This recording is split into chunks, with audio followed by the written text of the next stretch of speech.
उठाओ अपने हाथों को। पिछले संडे मैंने आपको एक वीडियो दिखाई थी, मजा आया था देख के ना, कि मेरा परमेश्वर कितना परफेक्ट है। अगर आपने उस वचन को समझ लिया, आपके अंदर से डाउट खत्म हो जाएंगे कि अगर पृथ्वी 10% दूर होती तब भी ये जीने लायक नहीं होती, 10% नजदीक होती तब भी जीने लायक नहीं होती। परमेश्वर ने उसे परफेक्टली रखा। किसके लिए? आपके लिए और मेरे लिए। आप जानते हैं, वैज्ञानिकों ने एक नया ग्रह खोजा है जो पूरी तरह से पानी से भरा हुआ है। यह उसकी तस्वीर है आपके सामने, पिछली स्क्रीन पर भी इसे ऑन कर दो। इसकी एक और तस्वीर है। यह पूरी तरह से पानी से घिरा हुआ, इसका नाम है TOI 1452b। पूरी तरह से पानी से घिरा हुआ, पूरा पानी है इस पे। जिस तरह पृथ्वी के ऊपर एक समय पूरा क्या था? पानी था। और परमेश्वर ने पृथ्वी को कहा था, सूखी भूमि दिखाई दे, पानी अलग हो जाए।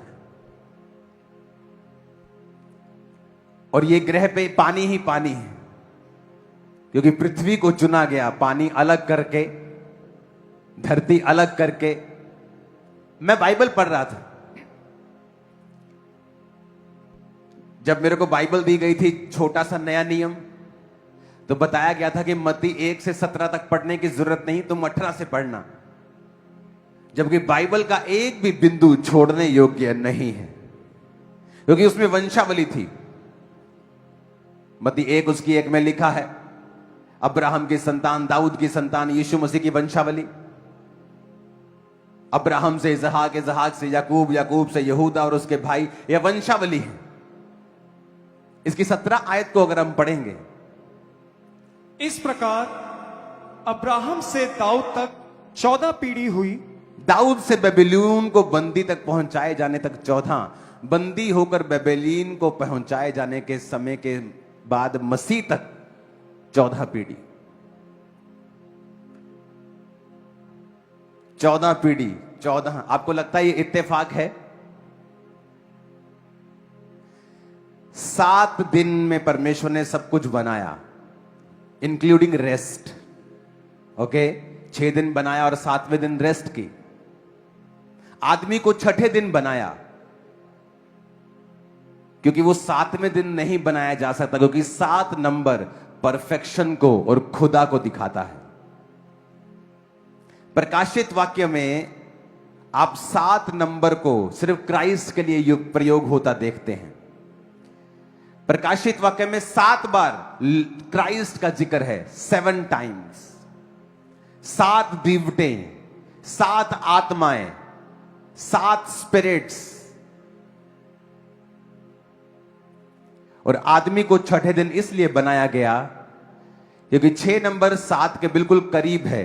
आदमी परमेश्वर के सबसे करीब, सबसे हूबहू उसके जैसा बनाया गया। पूरा वो परमेश्वर नहीं है, इसलिए 7वें दिन नहीं, 6ठे दिन बनाया गया। बाइबल का एक एक वर्ड एक भविष्यवाणी है। हमें लगता है कि परमेश्वर ये मेरी शादी की चिंता करता है क्या? इमेजिन करो, परमेश्वर जानता था कि अब्राहम से लेकर दाऊद तक 14 पीढ़ी होंगे। उनकी शादियां किनके कंट्रोल में थी? परमेश्वर के। उनके बच्चे होना किनके कंट्रोल में था? परमेश्वर के। याकूब के 12 बच्चे होंगे, क्योंकि 12 का मतलब है गवर्नेंस। जब 12 शब्द आता है तो क्या आता है? गवर्नेंस। चेले कितने चुने? 12। जब एक चेला मर गया तो उन्होंने कहा, जो प्रभु ने 12 ठहराए हैं, हम वो 12 इधर उधर नहीं करेंगे, 10 नहीं करेंगे, 13 नहीं करेंगे, 21 नहीं करेंगे। एक चेला और चुन लिया गया। कितने कर दिए गए? फिर से 12। जो नया यरूशलेम, हेवनली यरूशलेम बनेगा, उसके 12 गेट हैं। जो ऊपर भीड़ दिखाई दे रही है 1,44,000 की, 12 इंटू 12,000, आपको क्या लगता है कि यह इत्तेफाक है? वो इतना परफेक्ट परमेश्वर है कि उसने एक एक नंबर तक लिख के रखा है, डिजाइन कर दिया है पूरी पृथ्वी को। जिस तरह उसने सूर्य को, चंद्रमा को, पृथ्वी को, ग्रहों को डिजाइन किया है आपके लिए और मेरे लिए। कितने मेरी बात को समझ रहे हैं? जीसस ने कहा 70 बार माफ कर, उसमें भी 7 आपको मिलेगा। यीशु मसीह ने सब्त के दिन अपनी पूरी लाइफ में सिर्फ 7 मिरेकल किए हैं, जो सिर्फ सब्त के दिन किए थे, 7 मिरेकल्स। रेवलेशन में सिर्फ 7 बार क्राइस्ट जीसस का जिक्र आएगा। 7 आत्माएं हैं, 7 स्पिरिट्स हैं, 7 ही दीवट हैं। आपको लगता है ये इत्तेफाक है? वो माइन्यूट, वो ऐसा परमेश्वर है, आपका दिमाग हिल जाएगा जिस दिन आप बाइबल समझ गए। मैं आपको बता रहा हूं,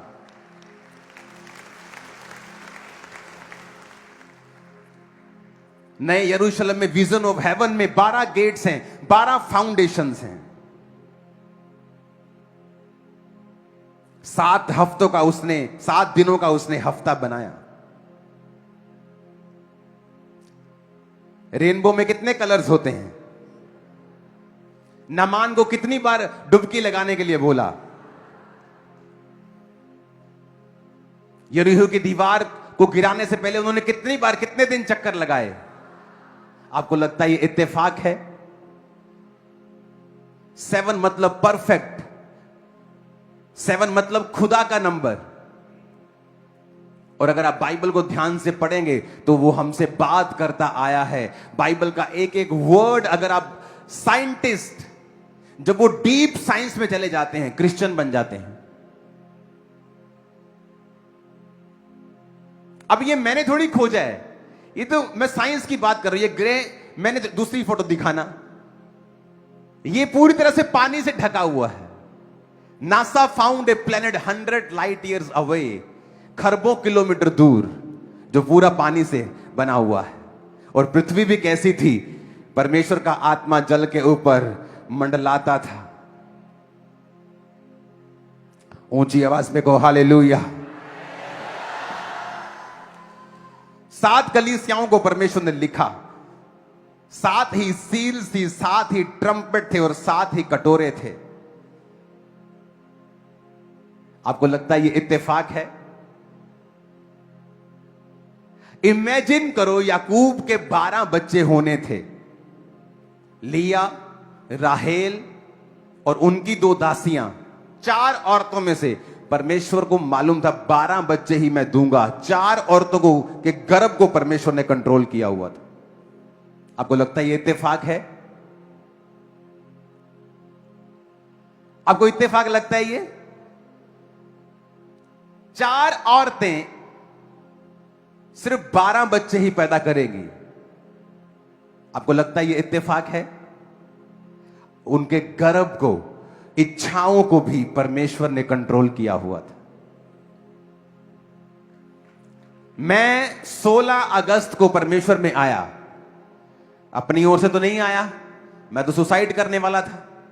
जिस रात मुझे बचाया गया, अब 16 जनवरी को ही मेरी वाइफ मुझसे पहली बार मिली। 16 मार्च को मेरी बेटी पैदा हुई। इत्तेफाक है लगता है आपको? मेरा जन्मदिन जनवरी को है और मेरा स्पिरिचुअल बर्थडे अक्टूबर को आता है। मेरी वाइफ का जन्मदिन अक्टूबर को है और उसका स्पिरिचुअल बर्थडे जनवरी को आता है। आपको इत्तेफाक लगता है? अगर आप अपनी लाइफ में देखेंगे जो पिछले 5, 10, 20 साल में हुआ, आप देखेंगे कि परमेश्वर ने आपको पूरी तरह से कंट्रोल किया हुआ है। जब आपके अंदर यह फेथ पैदा हो जाएगा कि एवरीथिंग, मेरे घर के चूहे से लेके, कीड़ी से लेके, मेरे गर्भ से लेके, मेरे फाइनेंस तक, सब पर परमेश्वर का हाथ है और कुछ भी छूटा नहीं। सडनली फेथ आपकी लाइफ में आ जाएगा कि मेरा परमेश्वर जो इतना कुछ कर रहा है, जो इतना कुछ कंट्रोल में रखता है, कैसे हो सकता है कि वो इस चीज को छोड़ दे? जैसे सडनली आप बाइबल पढ़ते हैं, आपको नजर आने लगता है कि क्यों हर चीज का बाइबल में जिक्र है। एवरीथिंग। 12 गोत्र थे तो 12 चेले थे। 12 नए यरूशलेम के गेट हैं, 12 उसकी फाउंडेशन है, ऊपर 24 प्राचीन हैं। 12 इंटू 2, शायद वो एक धरती का और एक आसमान को रिप्रेजेंट कर रहे हैं। आपको लगता है वो परमेश्वर जो इतना परफेक्ट है, जो इतना कमाल का है, आपको लगता है कि किसी चीज की कमी वो आपके अंदर छोड़ेगा? जब आप इन चीजों को समझ जाएंगे। एक पिक्चर मैंने भेजी है, आप उसे दिखाएं स्क्रीन के ऊपर। ये बातों में मैं क्यों कर रहा हूं? आपको मालूम हो कि सब कुछ परमेश्वर के कंट्रोल में था। सब कुछ किसके कंट्रोल में था? कोई कैसे डिसाइड कर सकता है? चलो एक औरत हो, उसको बोलो जी गर्भ अब बस हो गई, बंद हो गया। दूसरी का बंद हो गया, तीसरी का बंद हो गया, चौथी का भी। 12 बच्चों के बाद एक एक के 10-10 बच्चे होते थे, 12-12 बच्चे। अफ्रीका में तो अभी भी 8-8 बच्चे होते हैं लेडीज के। मैं अफ्रीका में था तो वहां पे एक सिस्टर थी, तो मैंने जब उसने बेबी पकड़ा, मैंने कहा आप कितने बेबी चाहते हो? कहती मैं 8 बच्चे पैदा करना चाहती हूं। उनके वो स्पिरिट, उनके ट्रेडिशन में है, ज्यादा बच्चे चाहिए उनको अच्छा लगता है ज्यादा बच्चे। अभी भी वहां 8-8 10-10 बच्चे पैदा होते हैं एक औरत के। तो ऐसा क्या हो गया कि 12 के बाद सब चारों स्टॉप हो गई जनना? क्योंकि सब कुछ परमेश्वर के हाथों में था। वो परमेश्वर जिसके हाथों में सारा कुछ है, जो इतना कंट्रोल करता है लाइफ को, समय को, हवाओं को, लाइफ को, जिसको फ्यूचर तक पता है। एक आदमी ने बाइबल का चार्ट बनाया, जिसने पुराने नियम से नए नियम, नए नियम से पुराने नियम। जब उसने उस चार्ट को बनाया तो पूरा गोल चार्ट बना, क्योंकि वो सब एक दूसरे से लिंक करने लग गई थी। हजारों सालों में अलग अलग व्यक्तियों को परमेश्वर ने बाइबल लिखने के लिए इस्तेमाल किया, लेकिन हर चैप्टर परमेश्वर के बारे में सटीक बात करता है। और बाइबल में एक भी गलती अब तक नहीं निकाल पाए, क्योंकि यह परमेश्वर ने खुद किया हुआ है। इमेजिन करो।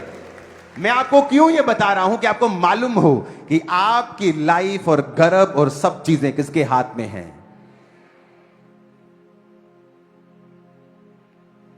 ह्यूमन सेल, आदमी का सेल ऐसे दिखता है, देखो। अगर आप इसे बहुत डिटेल में चले जाएंगे, दूसरी फोटोज दिखाना। यह ह्यूमन सेल है। आदमी के अंदर बताया ना, कैंसर सेल होते हैं, दूसरे सेल। ये आदमी का सेल है। वो जो दिखता नहीं है, वो जो माइक्रोस्कोप से भी इतना डिटेल में नहीं दिखता होगा, उसको परमेश्वर ने इतना सुंदर बनाया है। आपकी लाइफ का वो कैसे सुंदर नहीं करेगा, बताओ? जो दिखाई नहीं देती, जिनका कोई मतलब नहीं है।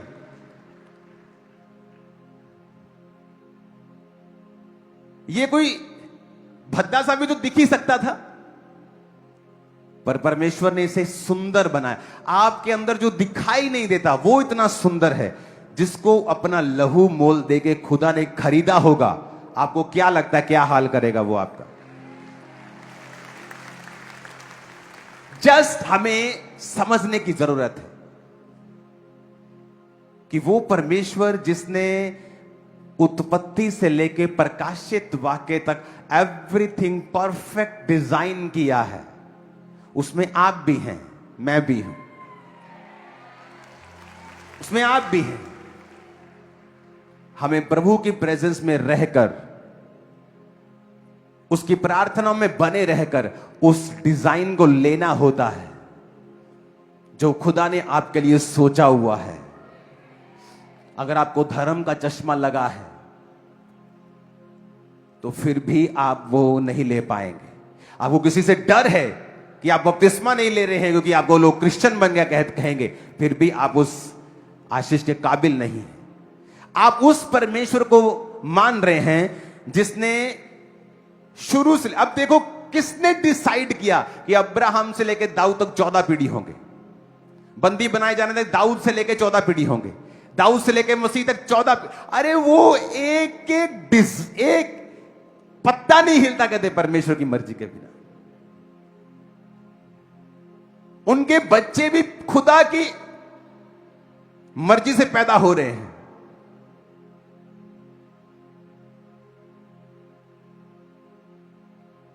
कितने इन बातों को समझ रहे हैं? आप अगर सोचेंगे और बाइबल पढ़ेंगे, आपको मालूम होगा कि हर चीज खुदा के कंट्रोल में थी।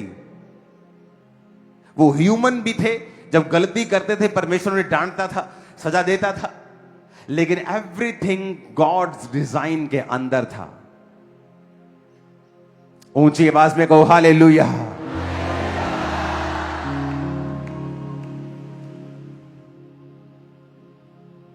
कितने मेरी बातों को समझ रहे हैं? मैंने मिनिस्ट्री को थर्सडे के दिन स्टार्ट किया था और थर्सडे के दिन ही मेरा बेटा पैदा हुआ था। आपको इत्तेफाक लगता होगा, लेकिन अब जब मैं अपनी जिंदगी को समझ रहा हूं, जब मैं बाइबल को समझ रहा हूं और अपनी लाइफ को देख रहा हूं, तो मुझे भी मालूम हो रहा है कि सब कुछ परमेश्वर के कंट्रोल में था। एवरीथिंग, कुछ भी इधर उधर नहीं। आप जैसे रियलाइजेशन में आते हैं कि मैं उस बड़े परमेश्वर को मानता हूं जो ये काम कर रहा है। आज साइंटिस्ट जब ऊपर जाते हैं स्पेस में, तो नीचे आते आते वो क्रिश्चियन बन चुके होते हैं। तो कहते हैं जो बाइबल में लिखा है, हमने उसे देखा है कि ये कोई बिग बैंग थ्योरी का काम नहीं है। ये एक सोची समझी, बहुत बुद्धि से बनाई गई दुनिया और यूनिवर्स है, जो किसी क्रिएटर ने बनाया। और इतना क्लियर, कौन पहला आदमी था? यीशु मसीह के बाप, दादा, परदादा, पड़पड़दादा, ग्रेट ग्रैंड ग्रैंड ग्रेट, सबका नाम लिखा है। हवा में कुछ नहीं, कुछ हवा में नहीं है। ऐसी बातें नहीं जो हवा इधर निकल जाएंगी उधर निकल जाएंगी, ऐसी थ्योरीज जिनको प्रूफ नहीं किया जा सकता। एवरीथिंग डॉक्यूमेंटेड है। जीसस क्राइस्ट उन इतिहास के पन्नों में भी डॉक्यूमेंटेड हैं जो क्रिश्चियन इतिहास नहीं है। वहां पर भी मसीह यीशु का जिक्र है, एक ऐसा मिरेकलस आदमी जो चमत्कार करता था, जो क्रिश्चियन बुक्स नहीं है, इतिहासकारों ने लिखी हैं, और वो क्रिश्चियन नहीं थे।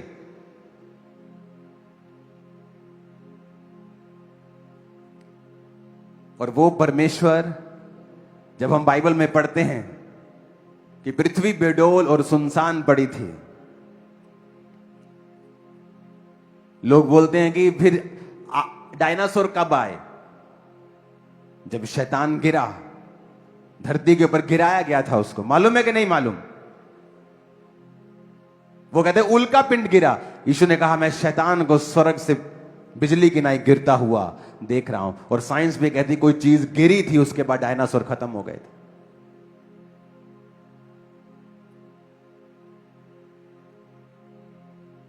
उस परमेश्वर को आप मानते हो जिसने आपके सेल को इतना ब्यूटीफुल बनाया है, जो दिखता नहीं। इमेजिन करो, जब आप समझ लेंगे कि सब कुछ मेरे लिए है, खुदा मेरा महान है, आप कंप्लेंट करना बंद कर देंगे और उसकी तारीफ करेंगे रोज। अपने घुटनों पे आओ, सब चर्च